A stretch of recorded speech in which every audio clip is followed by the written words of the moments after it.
Welcome to Grandma's Wealth Wisdom with your hospitable hosts, Brandon and Amanda Neely. This is the only podcast for strategies to grow your wealth simply and sustainably, like Grandma used to.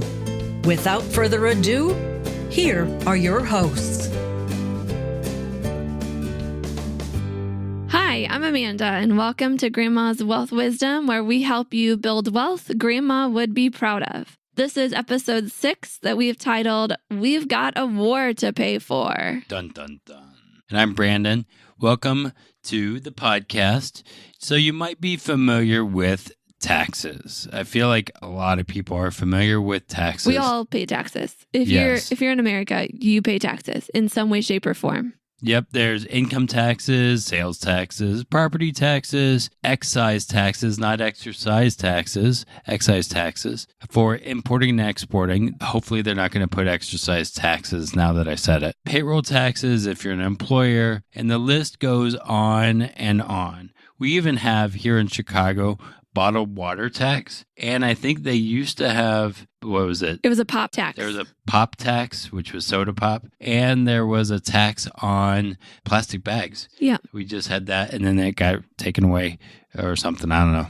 Anyway, lots and lots and lots of taxes. And of all of these different kinds of taxes, today we're going to focus on income taxes. The taxes that you pay on your salary, your wages, the paycheck that you get. So you might think that Grandma had a lower tax rate because she was able to save for retirement. She was able to buy that house. She was able to do a lot of things. But the reality was Grandma's income tax rate was much higher than ours now. For any income up to $38,000, we pay a 12% income tax. To compare apples to apples, let's take $20,000 annual income as an example. Today, you'd pay the 12%. Back in 1950, the tax rate for that $20,000 was 34.58%. In 1960, it was 38%. That's a pretty big difference between 38% and 12%. Yep. The theory goes that in the 1980s, politicians realized that they could win elections by promising to lower taxes. That's what Reagan did. Part of the theory of as to why he got elected is because he was promising to lower taxes. Now, I was born while Reagan was president, so I don't remember that myself in particular. I vaguely remember when the first President Bush, I was kind of too young, but I vaguely remember them hearkening back to when he was first running and his key phrase that came up that time, read my lips, no new taxes. I had to research it that actually he said that first in 1988, which I would not remember. But in the 90s when he was running for re-election, that's when I remember people talking about it more. I was old enough to kind of remember some things by that point. But I was really too young to know what it meant. Read my lips, no new taxes. And I think the only reason I remember it is because my niece, my sister's daughter, she had this bib that someone got her for when she would eat food. And that bib read, read my lips, no more spinach. Now, I love spinach, but I thought it was totally hilarious, this bib and this play on taxes, read my lips, no new taxes versus read my lips, no more spinach, and how a kid would think about the same kind of like they don't care about taxes, but we don't want spinach, and kind of equating taxes and spinach for most people. Now, I love spinach, but most people don't. Well, and I just think with that whole idea of taxes and lowering taxes, that's how, again, elections were won. And we don't want to pay more than we'd rather not pay all those taxes if we don't have to. And so to win those elections and do all that, I could see why it picked up steam in the 80s and 90s and even now. I mean, you're a little older than me. What do you remember from when you were a kid and this season, 1980s, early 90s, where lowering taxes was the popular thing? I mean, I remember hearing the elections and I guess, again, being a kid, I would hear basically that whole, not all the other stuff, but I would hear no new taxes or lower taxes. And the thing is, from my little mind at the time, I could understand no new taxes or lower taxes meant more money for us, which meant more ice cream or cookies or whatever, toys for me. That's all you think about. Yeah. So I'm thinking, of course, we don't want higher taxes. I don't want to give those guys money. I mean, whoever those guys are. I want that money for our family so that way we can go buy more toys or ice cream. Mm-hmm. I'm a big fan of ice cream. I found it really interesting. I heard this interview recently of Vanessa Williamson. Not Vanessa Williams, the musician. Right. This is Vanessa Williamson, the scholar and researcher, and she was talking about her recent book. Or Vanessa Williams is an actress, I think. Sorry. Anyway, Vanessa Williamson. Scholar, yeah. She was talking about her recent book, Read My Lips, Why Americans Are Proud to Pay Taxes. We'll put a link to it in the show notes. But she was talking about how many Americans see paying taxes as our patriotic duty. When she interviewed lots of us Americans, and she heard this reoccurring theme over and over again, that paying taxes is a patriotic duty. We want to pay our fair share, but not a penny more. That was how we felt about it. But I found it really interesting. Our strongest feelings about taxes, according to her research, was when we get really mad when we believe people are not paying their fair share of taxes and they're skirting the laws, especially when that's the rich people, that they're not paying their fair share, that they might even be paying less taxes than the average American because, they're skirting these laws. Even though they make more money, they pay less taxes, but we think they should pay the fair share just like we do. Yeah, I don't think we're going into any of the political landscape now. Yeah, we're just summarizing her research from what I remember from the interview I heard. Grandma always said, eat your vegetables. She loved making home-cooked meals with healthy food and from-scratch desserts. Would you create a diet of fast food or cookie-cutter financial products that made you fat and bloated with fees? Or would you like wholesome, time-honored wealth strategies served with balance and trust? Get started with your healthy money planning by downloading Wholesome Wealth Recipes. Your Moolah cookbook is waiting for you at grandmaswealth.com.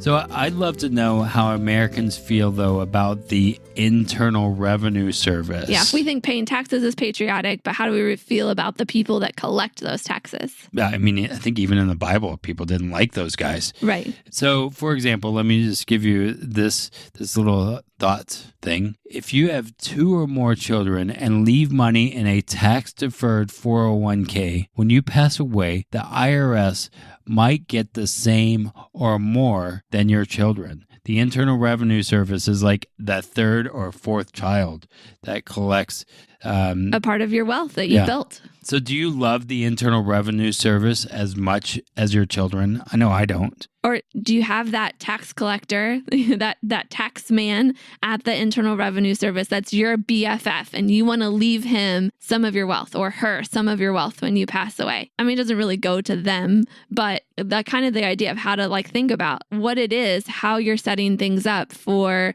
when you pass away and who the beneficiaries are and how the IRS can become one of those. Yeah. So do you want to add the IRS as a beneficiary on your estate? Do you really want half or a third or whatever to go to that? I don't know. I don't. Yeah. Estate taxes are a real thing for sure. And with tax deferred 401k, this was news to me that when I learned it, that when it passes on to your beneficiaries and they start to take that money out of that 401k, they pay the taxes on it as income tax. It's not part of your estate taxes in that way. Oh, wow. So it's something that's unavoidable. The Internal Revenue Service is going to get that tax from your tax deferred 401k one way or another. But here's the thing that really gets me about income taxes. And not that other stuff wasn't enough. There's more. The pile on. With the exception of a short-lived income tax to pay for the Civil War, America didn't have any income tax until 1913. We'll have a graph in the notes. It's a little over 100 years old. Right, 105 years old, the income tax in the United States. We'll have a graph in the show notes to show you how the income taxes changed. But essentially, the tax rates increased during and after World War I and World War II. And then they remained high during the 50s, 60s, and 70s. We were, in the midst of Korean War, Vietnam War, those kind of things during that time. And then, like we talked about before, they were reduced during the Reagan administration during the 80s. But if you look at the entire last 105 years of income tax rates in the United States, we are at historically low tax rates. Yeah, I think really, really low. Really low, yeah. But yet, just like Grandma, we have a war to pay for. We have this war on terror, Afghanistan, Iraq. That bill is coming due. And, just like Grandma had to pay for those other wars during the 40s, 50s, and 60s and into the 70s. And then also, unlike Grandma, we also have a huge population about to take Social Security and Medicare.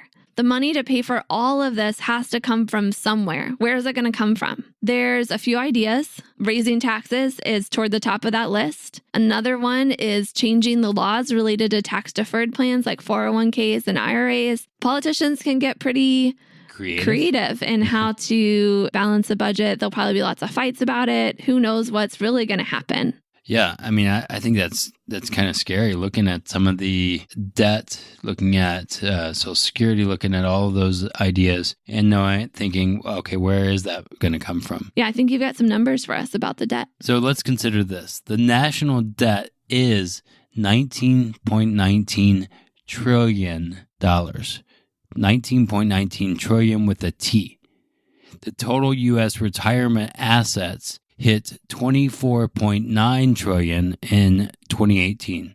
Again, $24.9 trillion. So if the U.S. government wanted to seriously balance a budget or pay off some of the national debt, where do you think they might go?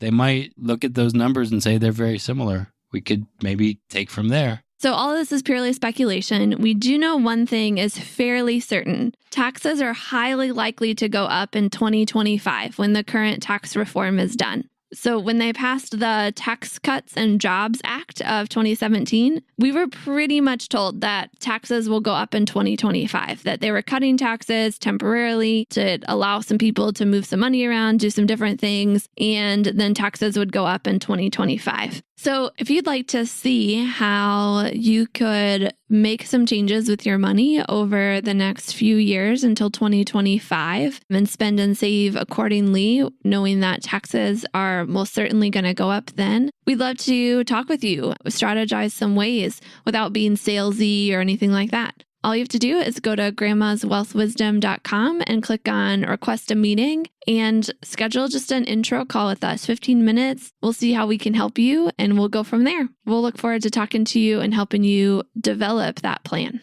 So don't be surprised in 2025 if you've heard that here and taxes do go up. Don't come to us saying, "Oh, taxes are up. I'm surprised by that." Yeah. Don't be. You have a clear countdown. You've been warned. Yeah, to do something about it, to make some changes, to create your plans, do something different, knowing that you've got this countdown to 2025. So the long and short of it is that the Internal Revenue Service wants your money. It actually needs your money. I mean, we need it for all the things of what's going on around us. Factoring in taxes when making your financial plans is super important. If you think income tax rates are going up in the future, you'll plan differently than if you think they'll be lower or the same. If you believe the tax laws around 401ks and IRAs will change, you might use them differently. The truth is that none of us knows what the future holds. But in the famous words of Benjamin Franklin,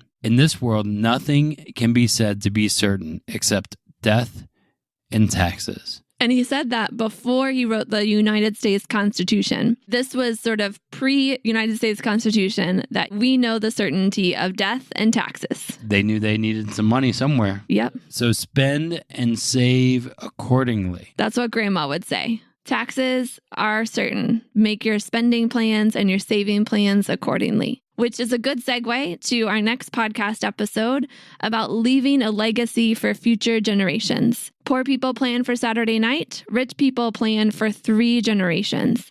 Grandma prefers the latter. So until next time, keep building your wealth simply and sustainably for your own future and the future of your grandchildren's generation.